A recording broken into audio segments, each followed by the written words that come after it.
Q3 2025 Portfolio Update, Blue Collar Wealth. 48.7% YTD versus the S&P's 12.33%. 2025 has been an interesting year so far. It seems like there's both lots of optimism and lots of pessimism at the same time.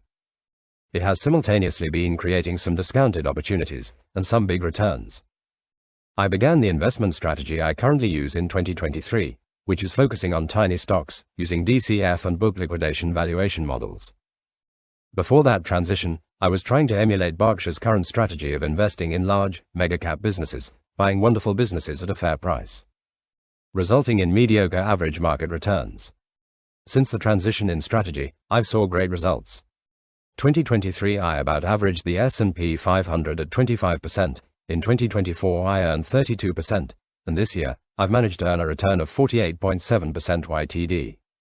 I've only began making a record of my positions in January of this year, on my kind of boring YouTube channel. In January, I did a basic analysis of Dorian LPG and Everybody Loves Language Corp, and I bought positions in them.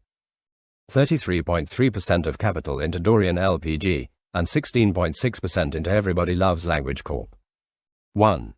YTD Dorian LPG is up 7.67%, has paid out 7% in dividends, for a total of a 14.67% return. I still hold this position. 2. YTD Everybody Loves Language Corp. is up 117%, and I've liquidated my position. This is a YTD performance graph of my deployed capital. Since I did the basic analysis of Everybody Loves Language Corp. in January, it turned out that the new business entity they created through using entirely their own capital, and giving partial ownership to a partnered company, that caused me concern. Turned out to be such a small wrinkle in the balance sheet, that it was negligible. Only accounting for up to Q2, Everybody Loves Language Corp has already earned the revenue of last year. Tangible book value has increased by 7%, and working capital has grown. Even with borderline questionable accounting for using full cash holdings of subsidiaries and potential small-scale share dilution, to me this was a no-brainer slam-dunk opportunity. Which is why I allocated more than I generally would to this type of stock. Both the liquidation value and earnings relative to market cap were too attractive to pass on. Swoosh.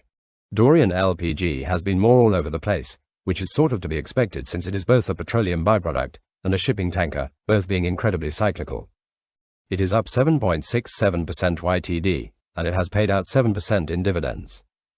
I wish I could say that I have some incredibly good insight into the marine tanker industry, but I do not. I know that out of all of its competitors, Dorian LPG has low debt, high-quality earnings, and a versatile fleet.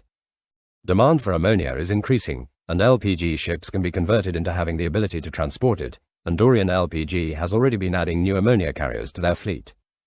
BWLP is its biggest competitor and is a very similar quality of business. Dorian LPG has some slight advantages based on fleet dynamics. Even with conservative estimates, using discounted cash flow calculations, Dorian LPG is an incredibly attractive business if you don't fear cyclicality and price volatility. In the last month, I've added 2 new positions to my portfolio, both of which have simple analysis available on my Substack. They're not large positions, standing at only 5.5% of my total capital each, but they were worth adding. I generally do my treasure hunt search of stocks when quarterly filings are out, or if there is a significant decline in a stock market. If you want to have quick access to stocks that I find, consider subscribing to my Substack.